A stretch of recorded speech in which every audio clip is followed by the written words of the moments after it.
Friends, அஸ்ஸலாமு அலைக்கும். எல்லாரும் எப்படி இருக்கீங்க? இன்றைக்கி நம்ம சேனலில் ஒரு சூப்பரான இன்ட்ரெஸ்டிங்கான vlog தான் பார்க்க போகிறீங்க. இந்த vlog எடுத்தது பார்த்திங்கன்னா வீக்கெண்ட் அப்போ சாட்டர்டே அன்னைக்கு ஈவினிங் இருந்து எடுக்க ஸ்டார்ட் பண்ணியிருக்கேன். ஸோ பசங்க வாரம் ஃபுல்லாக ஸ்கூலுக்கு போகிறாங்க. வாரத்துக்கு ஒரு நாளாவது நமக்கு பிடிச்ச மாதிரி பசங்களுக்கு பிடிச்ச மாதிரி இருக்கணும் இல்லையா? ஸோ அதுக்காக இந்த vlog வந்து சாட்டர்டே ஈவினிங்லேருந்து ஸ்டார்ட் ஆகுது. இப்போ என்ன பண்ணிகிட்ருக்கேன்னு சொல்லிட்டு பார்த்திங்கன்னா ஸ்வீட் கார்ன் வாங்கிட்டு வர சொல்லியிருந்தேன் சாப்பிட்றதுக்கு. இங்கே பார்த்திங்கன்னா ஸ்வீட் கார்ன் எங்கள் எல்லாருக்குமே ரொம்ப ரொம்ப பிடிக்கும். சரி வேக வைக்கலாம் அப்படின்னு சொல்லிட்டு கட் பண்ணி போட்டிருக்கேன். இப்போ பார்த்திங்கன்னா அதில் கொஞ்சமாக கல்லுப்பு சேர்த்துட்டு குக்கரை க்ளோஸ் பண்ணிவிட்டு ஒரு 3 விசில் விட்டோன்னா நல்லா சூப்பராக வெந்துடும். இப்போ பார்த்திங்கன்னா நல்லா சூப்பராக வெந்தாச்சு. இப்போ நம்ம வேக வச்ச ஸ்வீட் கார்ன் இருக்கு இல்லையா, அது எல்லாத்தையுமே இந்த குக்கர்லேருந்து எடுத்து தனியாக வச்சிடணும், இல்லைன்னா நீர் கோர்த்த மாதிரி ஆயிரும். இப்போ ஒரு பவுலில் ஒரு 1/2 டீஸ்பூன் அளவுக்கு மிளகாய்த்தூள், கொஞ்சமாக மிளகுத்தூள், உப்பு மட்டும் சேர்த்துக்கலாம். இது கூட உங்களுக்கு வேணும்னா கொஞ்சமாக சாட் மசாலா வேணும்னா கூட சேர்த்துக்கலாம். நான் இது மட்டும்தான் சேர்த்துருக்கேன். இப்போ இது எல்லாத்தையுமே நல்லா மிக்ஸ் பண்ணி விட்டு எடுத்து வச்சுக்கலாம். ஸோ அடிக்கிற குளிருக்கும் வர்ற மழைக்கும் பார்த்திங்கன்னா ஏதாவது சுட சுட சாப்பிட்டா தான் நல்லா இருக்க மாதிரி இருக்குது ஈவினிங் டைமில். ஸோ அதனால தான் இன்றைக்கி வந்து கார்ன் வாங்கிட்டு வர சொல்லியிருந்தேன். இப்போ இந்த கார்னுக்கு வந்து மசாலா வந்து கோட் பண்ணிக்க போகிறோம். ஸோ அதுக்காக பார்த்திங்கன்னா பட்டர் எடுத்து வச்சுருக்கேன். நம்ம மிக்ஸ் பண்ணி வச்சுருக்க மசாலா இருக்குது. இது கூடவே வந்து ஒரு 1/2 லெமன் மட்டும் எடுத்து வச்சுருக்கேன். ஃபஸ்ட்டு வந்து நான் பட்டரை வந்து நல்லா அப்ளை பண்ணிக்கிறேன். இந்த கார்னுக்கு பார்த்திங்கன்னா பட்டர் எந்த அளவுக்கு அப்ளை பண்ணுறோமோ அந்தளவுக்கு டேஸ்ட் வந்து சூப்பராக இருக்கும். ஃபஸ்ட்டு வந்து இதை நல்லா அப்ளை பண்ணிவிட்டு அதுக்கப்புறம் நம்ம கட் பண்ணி வச்சுருக்க லெமன் இருக்குது இல்லையா, அதை வந்து அந்த மசாலாவில் லைட்டாக தொட்டுட்டு ஃபுல்லாக அப்ளை பண்ணி விட்டுட்டோன்னா சூப்பராக இருக்கும். இந்த மசாலா அந்த மாதிரி அப்ளை பண்ணிவிட்டு திரும்ப ஒரு கோட்டிங் கூட நீங்கள் பட்டர் கொடுக்கலாம். ரொம்பவே நல்லாயிருக்கும். ஆனால் வெயிட் லாஸ் பண்ணுறவங்க இந்த அளவுக்கு பட்டர் போட்டு சாப்பிடாதீங்க, அந்தளவுக்கு நல்லதில்லை. இப்போ வந்து இதை நல்லா அப்ளை பண்ணிக்கிறேன். ரொம்பவே சூப்பராக இருக்கும். அதுவும் இந்த குளிருக்கும் அடிக்கிற மழைக்கும் பார்த்திங்கன்னா இந்த மாதிரி ஏதாவது சுட சுட சாப்பிட்டா தான் நல்லாயிருக்கும் இல்லையா? கார்ன் வந்து ரொம்பவே சூப்பரான ஹெல்த்தியான காம்பினேஷன். ரொம்பவே சூப்பராக இருக்கும்.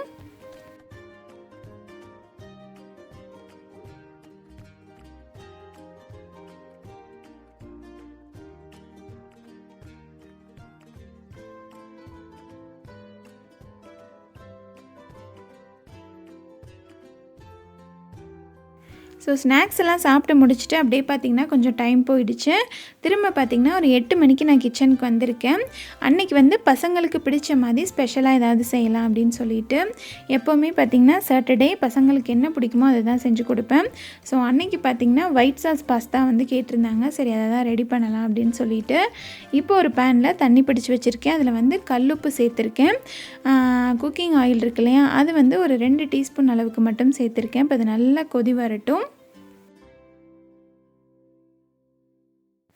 வாரம் முழுக்க பார்த்திங்கன்னா பசங்க ஸ்கூலுக்கு போயிடுறாங்க. அட்லீஸ்ட் ஒரு நாளாவது அவங்களுக்கு மைண்ட் ரிலாக்ஸாக இருக்கணும் இல்லையா? ஸோ அதனால் வீக்லி ஒன்ஸ் பார்த்திங்கன்னா எங்கள் வீட்டில் அந்த மாதிரி தான் இருக்கும். அன்றைக்கி அவங்க என்ன கேட்குறாங்களோ அதை செஞ்சு கொடுத்துட்டு நைட்டு எல்லாருமே ஃபேமிலியாக உட்காந்து ஏதாவது ஒரு படம் பார்த்துட்டு அதுக்கப்புறம் போய் தூங்குவோம். ஸோ அது மாதிரி தான் அன்றைக்கும். இப்போ பார்த்திங்கன்னா பாஸ்தா வந்து வேக போட்டுக்கலாம். நான் வந்து இன்றைக்கி ஒரு 1/2 கிலோ அளவுக்கு வந்து பாஸ்தா எடுத்துக்கிறேன். 1/2 கிலோவுக்கு கொஞ்சம் அதிகமாகவே நான் எடுத்துக்கிறேன். பாஸ்தா போடுறது வந்து தண்ணி நல்லா இந்த மாதிரி கொதி வந்ததுக்கப்புறமா போடுங்க. கொதிக்கிறதுக்கு முன்னாடி போட்டுற வேண்டாம்.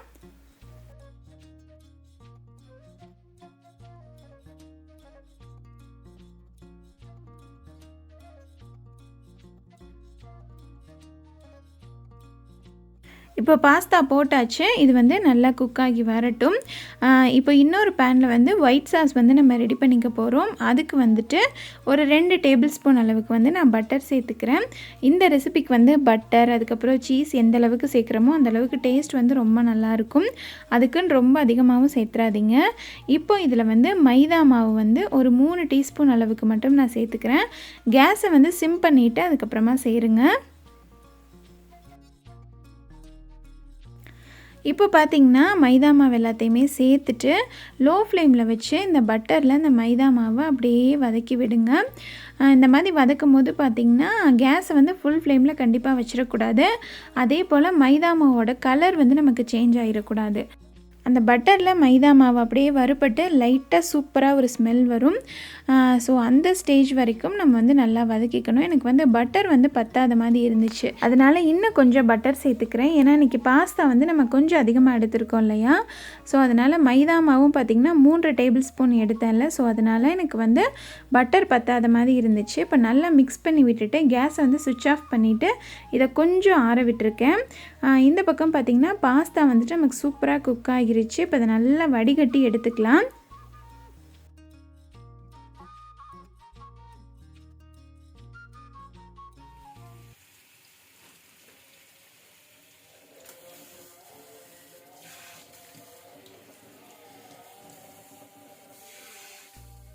வடிகட்டிட்டு இப்போ ரன்னிங் வாட்டரில் அதை நல்லா வாஷ் பண்ணிக்கணும். இல்லைனா ஒன்றோட ஒன்று வந்து ஒட்ட ஆரம்பிச்சிடும்.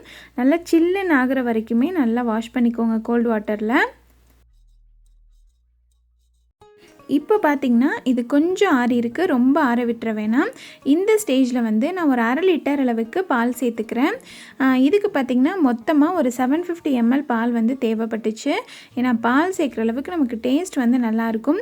ஏன் இதை கொஞ்சமாக ஆறட்டும் அப்படின்னு சொன்னேன்னா, நமக்கு வந்து சுட சுட ஊற்றுறப்ப வந்து கட்டி கட்டியாக ஆயிடுது. அந்த மாதிரி கட்டி ஆயிடுச்சுன்னா நான் உங்களுக்கு ஒரு சின்ன டிப் சொல்கிறேன்.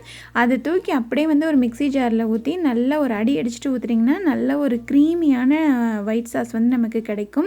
ஸோ அந்த ப்ராசஸ்லாம் வேணாம் அப்படின்னு சொல்லிட்டு தான் நான் கொஞ்சம் ஆற விட்டுட்டு பாலை சேர்த்து நல்லா இந்த மாதிரி கரைச்சி விட்டுட்டு கேஸ் ஆன் பண்ணி விட்டு மிக்ஸ் பண்ணி விடுவேன்.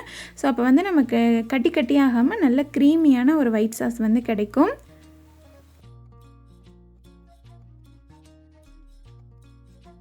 இப்போ நல்லா மிக்ஸ் பண்ணி விட்டுட்டு கேஸ் ஆன் பண்ணி விட்டுட்டேன். கையெடுக்காமல் நல்லா மிக்ஸ் பண்ணி விட்டுட்டே இருங்க. அப்போ தான் நமக்கு நல்லா சூப்பராக க்ரீமியாக இருக்கும் இந்த சாஸ் வந்துட்டு. நல்லா திக்காகி சூப்பராக ரெடியாக ஆரம்பிக்குது பாருங்கள். இந்த ஸ்டேஜில் ஒரே ஒரு க்யூப் சீஸ் வந்து நான் அந்த மாதிரி உதிர்த்து விட்டு சேர்த்துக்கிறேன். சீஸ் சேர்க்குறப்ப பார்த்திங்கன்னா டேஸ்ட் ரொம்ப நல்லாயிருக்கும்.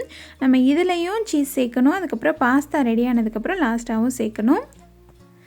சால்ட் வந்து நான் சேர்க்கலை, ஏன்னா அந்த சீஸ்லேயே வந்துட்டு சால்ட் இருக்கும் இல்லையா, அதனால் சேர்க்கலை. லாஸ்ட்டாக வந்து பார்த்துட்டு சேர்த்துக்கலாம் அப்படின்னு சொல்லிட்டு. இப்போ பார்த்திங்கன்னா நல்லாவே இந்தளவுக்கு திக்காகி வருது. இந்த ஸ்டேஜில் இன்னும் கொஞ்சம் நான் பால் சேர்த்து நல்லா மிக்ஸ் பண்ணி விட்டுட்டு கொஞ்சம் லைட்டாக கொதிக்க ஆரம்பித்ததுக்கப்புறமா கேஸை சுவிட்ச் ஆஃப் பண்ணி எடுத்து வச்சிட போகிறேன். அவ்வளோதான். இப்போ பால் சேர்த்து மிக்ஸ் பண்ணதுக்கப்புறமா நம்ம ஒயிட் சாஸ் வந்து சூப்பராக ரெடி ஆகிடுச்சு. கேஸை சுவிட்ச் ஆஃப் பண்ணி எடுத்து வச்சுட்டேன். ஸோ இப்போ அதுக்கு தேவையான வெஜிடபிள்ஸ்லாம் கட் பண்ணிக்கலாம். நான் வந்து இன்றைக்கி ஒரு கார்ன் எடுத்து வச்சுருந்தேன். ஈவினிங் வந்து நம்ம வேக வச்சுருந்தோம் இல்லையா, அதுலேருந்து ஒரு கார்ன் வந்து எடுத்து வச்சுருந்தேன். இப்போ அது எல்லாத்தையுமே உதுத்து எடுத்து வச்சுக்க போகிறோம். நம்ம இதில் வந்து கார்ன் சேர்க்கலாம், அதுக்கப்புறம் வந்து கேப்சிகம் கலர் கலராக சேர்க்கலாம், சூப்பராக இருக்கும். இன்றைக்கி வந்து என்கிட்ட க்ரீன் கலர் மட்டும்தான் இருந்துச்சு. இப்போ அந்த கார்னை எப்படி ஈஸியாக உதிர்த்து விடுறது அப்படின்னு சொல்லிட்டு காமிச்சிருக்கேன் பாருங்கள். ஃபஸ்ட்டு வந்து நுனியில் இருக்கிறது எல்லாத்தையுமே கைகளால் எடுத்து விட்டுட்டு இந்த ஸ்பூனோட காம்பு இருக்கு இல்லையா, அதை வச்சு இந்த மாதிரியும் எடுக்கலாம். நான் ஃபஸ்ட்டு ஒரு மெத்தட் காமிச்சிருந்தேன் இல்லையா, அந்த மாதிரியும் எடுத்தோன்னா ரொம்பவே ஈஸியாக வந்துடும். ஸோ ஸ்வீட் கார்ன் வந்து உதுத்து ஒரு பிளேட்டில் வச்சுட்டேன். அதுக்கப்புறம் வந்துட்டு வெங்காயத்தை வந்து இந்த மாதிரி கட் பண்ணணும். ரொம்ப பொடிசாகவும் இல்லாமல் ரொம்ப நீளமாகவும் இல்லாமல் ஒரு ஸ்கொயர் ஷேப் வர மாதிரி கட் பண்ணிக்கணும். இப்போ நான் கட் பண்ணி காமிச்சிருக்கேன் பாருங்கள். அதுக்கப்புறம் வெள்ளைப்பூடு வந்து ஒரு 10 பல் மாதிரி எடுத்திருக்கேன். இது வந்து குட்டி குட்டியாக இருக்கிறதுனால ஒரு 10-15 பல் எடுத்திருக்கேன். நீங்கள் பெருசாக இருந்துச்சுன்னா ஒரு 5-6 எடுத்துக்கோங்க போதும். இப்போ இது எல்லாத்தையுமே நல்லா பொடி பொடியாக கட் பண்ணிக்கலாம்.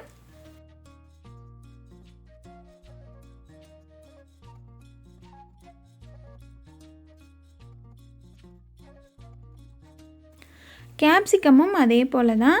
ஃபஸ்ட்டு நம்ம வெங்காயம் கட் பண்ணோம் இல்லையா, அதே மாதிரி ஷேப்பில் தான் கட் பண்ணிக்கணும்.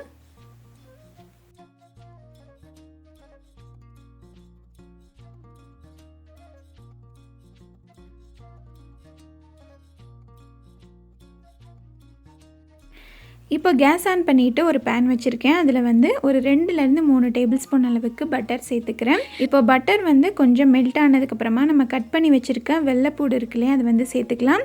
ஃபஸ்ட்டு வந்து நம்ம வெள்ளைப்பூடு தான் சேர்த்துக்கணும். வெள்ளைப்பூடு சேர்த்துட்டு அது நல்லா பொரிஞ்சதுக்கப்புறமா நம்ம கட் பண்ணி வச்சுருக்க வெங்காயம் இருக்கு இல்லையா, அது வந்து சேர்த்துக்கலாம். வெங்காயத்தை சேர்த்துட்டு ரொம்ப நேரம் வதக்கிடாதீங்க. அதோட க்ரன்ச்சினஸ் வந்து நமக்கு இருக்கணும். அப்போ தான் டேஸ்ட் வந்து சூப்பராக இருக்கும். இப்போ வந்து வெங்காயத்தை வதக்கிக்கலாம். வெங்காயத்தை சேர்க்குறப்ப உதிர்த்து விட்டு சேர்த்துக்கோங்க. இப்போ வெங்காயத்தை ஒரு 2 நிமிஷம் மட்டும் வதக்கிட்டு நம்ம உதிர்த்து வச்சுருக்க அந்த கான் இருக்கு இல்லையா, அதையும் சேர்த்துக்கலாம். இப்போ கான் சேர்த்ததுக்கப்புறமா ஒரு 5 நிமிஷம் வந்து இந்த பட்டரில் நல்லாவே வதக்கி விட்டுக்கலாம். அதுக்கப்புறம் பார்த்திங்கன்னா நம்ம கட் பண்ணி வச்சுருக்க குடமிளகா இருக்கு இல்லையா, அதையும் சேர்த்துக்கலாம். சேர்த்துட்டு ஒரு 2 நிமிஷத்துக்கு மட்டும் அந்த பட்டரில் நல்லாவே வதக்கிக்கலாம். உப்பு வந்து நம்ம ஃபஸ்ட்டே கொஞ்சமாக சேர்த்துருக்கோம் இல்லையா, அதுவே போதும். அதுக்கப்புறம் நம்ம பார்த்துட்டு சேர்த்துக்கலாம். ஏன்னா நம்ம வந்து சீஸ் சேர்ப்போம் இல்லையா, சீஸ்லேயே உப்பும் சேர்த்துருப்பாங்க. அதனால் லாஸ்ட்டாக செக் பண்ணிவிட்டு சேர்த்துக்கலாம். இப்போ அது ஒரு 2 நிமிஷத்துக்கு நல்லா வதக்கிக்கிறேன். கேப்சிகம், கார்ன், அதுக்கப்புறம் வெங்காயம், இதோட க்ரன்ச்சினஸ்லாம் ரொம்பவே முக்கியம். அப்போ தான் வந்து நமக்கு டேஸ்ட் வந்து சூப்பராக இருக்கும். கரெக்டாக ஒரு 50% குக் ஆனதுக்கப்புறமா மிளகுத்தூள் வந்து தேவையான அளவு சேர்த்துக்கலாம். நம்ம காரத்துக்கு தகுந்த மாதிரி ரொம்ப அதிகமாக சேர்த்துறாதீங்க, கொஞ்சம் மைல்டாக இருந்தால் தான் நல்லாயிருக்கும். இது கூடவே பார்த்திங்கன்னா சில்லி ஃப்ளேக்ஸ் வந்து ஒரு 1/2 டீஸ்பூன் அளவுக்கு, பாஸ்தா சீசனிங் வந்து தேவையான அளவு சேர்த்துக்கலாம். மொத்தமாக இதுக்கு பார்த்திங்கன்னா ஒரு 2லேருந்து 3 டீஸ்பூன் அளவுக்கு நான் சேர்த்துருப்பேன்னு நினைக்கிறேன். இப்போ இதெல்லாம் சேர்த்துட்டு இதையும் ஒரு 2 நிமிஷத்துக்கு சேர்த்து நல்லா வதக்கிக்கலாம். வதக்குனதுக்கப்புறமா நம்ம வேக வச்சுருக்க பாஸ்தா இருக்கு இல்லையா, அதை வந்து சேர்த்துக்கலாம்.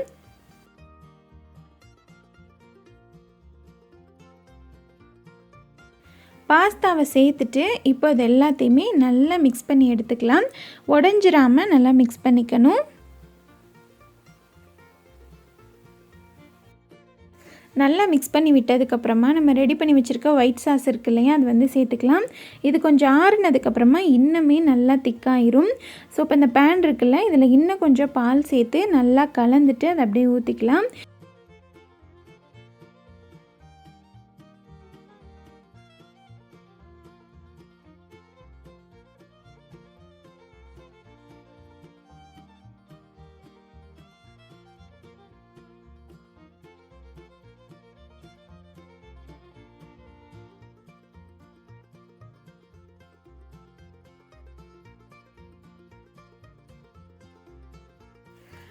இதெல்லாம் பண்ணுறப்ப பார்த்திங்கன்னா கேஸ் வந்து லோ ஃப்ளேமில் தான் இருக்கணும். இப்போது இதில் வந்து சீஸ் க்யூப் இருக்கு இல்லையா, அது வந்து நல்லா துருவிட்டு சேர்த்துக்கலாம். நான் வந்து ஒரு 2 க்யூப் அளவுக்கு எடுத்திருக்கேன்.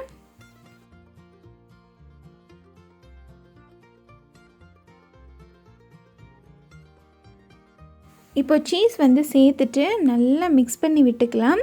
மிக்ஸ் பண்ணி விட்டுட்டு இந்த ஸ்டேஜில் வந்து உப்பு, அதுக்கப்புறம் வந்து நம்ம வந்து சீசனிங்லாம் சேர்த்துருந்தோம் இல்லையா, பாஸ்தா சீசனிங், அதோட ஃப்ளேவர் எல்லாமே கரெக்டாக இருக்கான்னு செக் பண்ணிக்கோங்க. பத்தலைன்னா இந்த ஸ்டேஜில் நம்ம தாராளமாக சேர்த்துக்கலாம். இப்போ பார்த்திங்கன்னா எனக்கு வந்து உப்பும் பத்தலை, அதுக்கப்புறம் அந்த ஃப்ளேவரும் அந்தளவுக்கு இல்லை. ஸோ அதனால் இன்னும் கொஞ்சம் உப்பு சேர்த்துட்டு பாஸ்தா சீசனிங் இருக்கு இல்லையா, அது வந்து இன்னும் ஒரு டீஸ்பூன் அளவுக்கு வர மாதிரி சேர்த்துக்கிறேன். சேர்த்துட்டு அப்படியே லோ ஃப்ளேமில் வச்சு நல்லா ஒரு மிக்ஸ் கொடுத்துட்டு ஒரு 2 நிமிஷம் மட்டும் வச்சுட்டு அப்படியே தூக்கி ஹாட் பாக்ஸில் மாற்றிட போகிறேன்.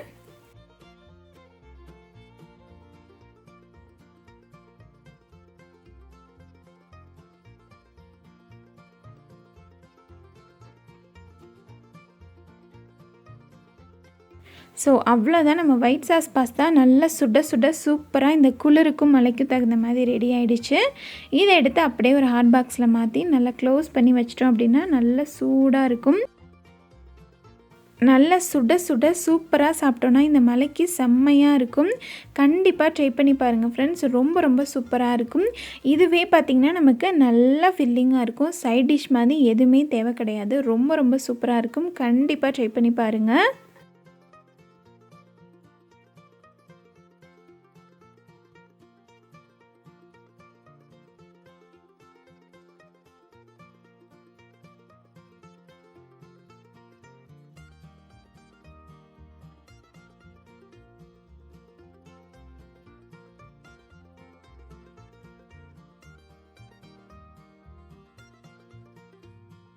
ஸோ அவ்வளோதான், எல்லாருமே சாப்பிட உட்காந்தாச்சு. ரொம்ப ரொம்ப ரொம்ப டேஸ்டியாக இருக்கும்.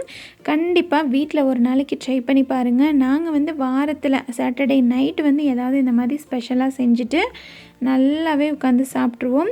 சாப்பிட்டுட்டு அதுக்கப்புறம் பார்த்திங்கன்னா ஏதாவது ஒரு படம் போட்டு பார்த்துட்டு அதுக்கப்புறம் தூங்குவோம். மெயினாக பார்த்திங்கன்னா பசங்களோட ரிலாக்ஸேஷனுக்கு மட்டும்தான். ஏன்னா வாரம் ஃபுல்லாக ஸ்கூலுக்கு போயிட்டு படிக்கிறது இப்படியே ரொம்பவே பிஸியாக போயிட்டுருக்கும். ஸோ வாரத்தில் ஒரு நாள் இந்த மாதிரி பண்ணுறப்ப அவங்களுக்கும் கொஞ்சம் நல்லா இருக்கும் இல்லையா? ஸோ அதுக்காக ஃபேமிலியோட டைம் ஸ்பெண்ட் பண்ணுறதுக்கு இது ஒரு நல்ல வாய்ப்பாக இருக்கும். படம் ஓடிட்டுருக்கும் போதே பார்த்திங்கன்னா அக்மல் குட்டி தூங்கிடுவார். அடுத்து பார்த்திங்கன்னா அமீன், நான், இவங்க 3 பேரும் உட்காந்து பார்த்துட்டு அதுக்கப்புறம் தான் போய் தூங்கணும். ஸோ நம்ம குடும்பத்தை ஹாப்பியாக வச்சுருக்கிறது நம்ம கையில் மட்டும்தான் இருக்குது. நீங்களும் உங்கள் வீட்டில் இதே மாதிரி வாரத்தில் ஒரு நாள் கண்டிப்பாக இன்ஷால்லா அந்த மாதிரி ட்ரை பண்ணி பாருங்கள். பிள்ளைங்களுக்கு மட்டும் இல்லை, நமக்கும் மைண்ட் அவ்வளோ ரிலாக்ஸேஷனாக இருக்கும். இந்த வீடியோ இதோட முடியுது. அடுத்த ஒரு இன்ட்ரெஸ்டிங்கான வீடியோவோட உங்களை வந்து மீட் பண்ணுறேன். Thank you so much. அஸ்ஸலாமு அலைக்கும்.